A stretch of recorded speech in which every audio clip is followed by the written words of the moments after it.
lovely friends, it's Micah, and it's time for another Fresh Reads Friday. If you are new to my channel, Fresh Reads Friday is the occasional review series where I talk about something that I have read recently and I think that you might enjoy too. Today, we are going to be talking about The Opposite of Falling Apart by Micah Good. This is a YA contemporary story that I received in exchange for an open and honest review, so thank you very much to Wattpad Books for making this available through NetGalley. It will be released on February 25th, 2020. The Opposite of Falling Apart is a college-age story about two teens who are dealing with their own issues. It kicks off the summer before they are about to go off to college when Jonas accidentally rear-ends Brennan's car. This is Jonas's first time driving himself since the accident that took his leg, and Brennan is on her way to work trying to stave off an anxiety attack. After that accident, they end up crossing paths multiple times over the course of that summer. The book follows them as they become deeper friends and go off to college, forming this support system that kind of helps the other to imagine a future past what's going on with them in the here and now. So I ended up giving this 3 stars. I felt like this was a cute, enjoyable read. I think this is good for anyone who is looking for a deeper contemporary that makes them empathize with flawed characters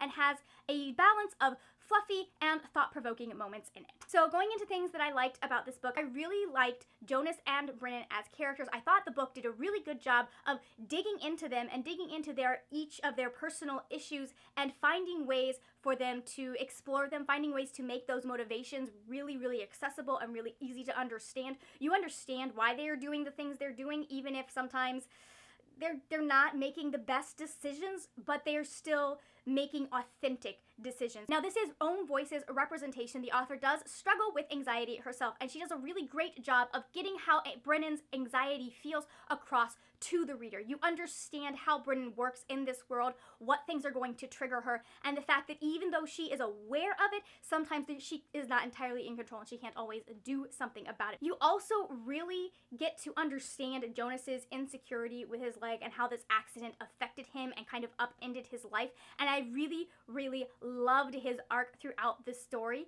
I feel like his was probably the strongest arc in the book. I also really liked the rep. Like I said, it is own voices for anxiety. And then I don't think we see a lot of teenage amputee stories. I'm not sure how accurate it is. From what I know from other things that I've read, it did seem to line up with some of that, but I also don't know what kind of like sensitivity readers and all of that the author used to make sure that Jonas was represented well. I just know that that's representation that you don't usually see, especially in YA books. I also think that the fact that it is own voices representation for anxiety really does help the reader understand what it's like to live the life that Brennan lives. I think that the author did a fantastic job of bringing understanding to this condition and helping the reader empathize and see how Brennan's thought process worked. Especially when it comes to the anxiety, I think it is a very educational book. I think that that's something that you can hand kids to kind of give them an idea of what friends might be going through and ways that they might be able to help friends, because although Jonas does stumble and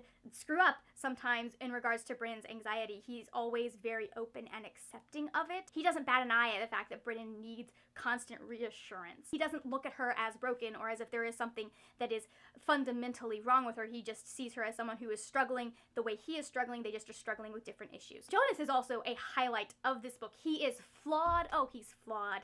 But he tries so hard despite those flaws. He gets in your heart. I loved him. He is exactly the kind of friend that everyone needs in their life. That friend who is there for you, who wants to see you do better or get better, who wants to be a support to you, but also understands that sometimes it takes time to make changes, and sometimes things, they cannot be changed, or they're not something that needs to be fixed or will be fixed. And one of the funniest things about Jonas is that he's kind of like that contradiction where you know how to help your friends, but then you can't do that same thing for yourself. I really did appreciate that level of his character, where he's able to sit there and tell Brennan that she is not broken and that he cares about her regardless of what her anxiety is doing, and then he's not able to look at himself and see himself that same way. That was a really relatable, and it was a great character struggle that I think a lot of people are going to be able to identify with. I also really liked the discussion of friendship dynamics and how hard it can be to make friends who truly understand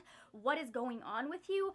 Both Brennan's family and a lot of her friends have issues understanding how her anxiety works and like seeing it for what it is and the problem that it is.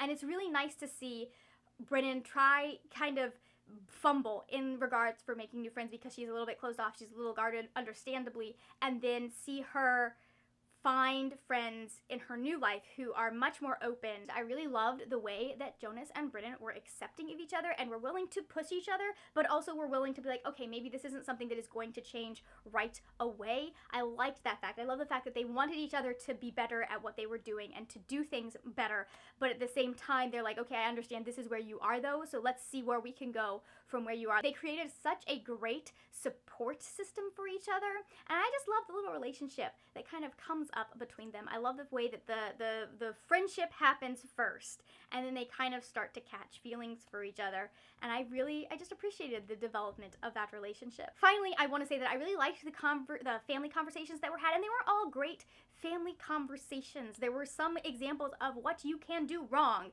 in addition to examples of what you can do right. I liked how Jonas's family was with him and how they tried to work with him and how they were accepting of his insecurities and the issues that happened after that accident. And I love the juxtaposition of that against Britton's family, who wants and tries to understand but just completely and utterly fails, is not great as a support system. As for some of the things that I didn't like, some of the conversations between Jonas and Britton were very repetitive. Like, they would bring up an issue and then they would not let it go for a couple of pages on my e-reader. I'd just be like, are we still discussing the same thing? Like, just sometimes you need to let stuff go and stop pushing it and stop. One of the biggest issues is they would push the issue, but they would phrase it exactly the same way over and over and over again, and it didn't feel intentional. It wasn't like they were saying that thing over and over and over again because they're trying to get that into the other person's mind. It wasn't like Jonas was just constantly saying the same thing to reassure Brennan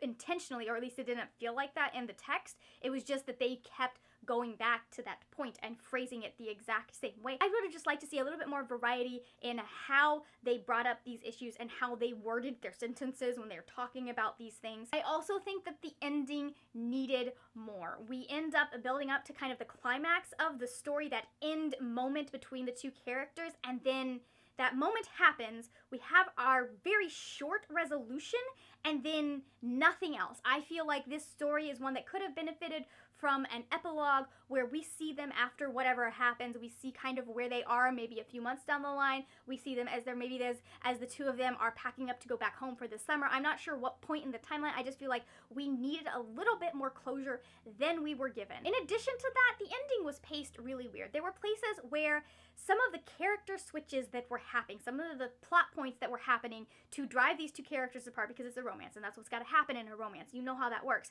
But they felt forced. It was like in direct opposition to things that had been said on the page just a few pages before. I felt like we needed either more introspection into their thought process, or we needed more time given to that like really quick turnaround that happens, so it doesn't feel like 1 minute they're saying one thing and the next minute they're saying something else. I also think there were places where just like it's told in dual points of view, and there were places that it felt too short for to have switched out of from one point of view to the other, and I would have preferred that we stayed in that one point of view. Like, I think there is one point where it's just like one line that's in someone else's point of view, and that can work, but it doesn't always. So that is it for my review of The Opposite of Falling Apart. I will have links down in the description if you are interested in checking this book out any more.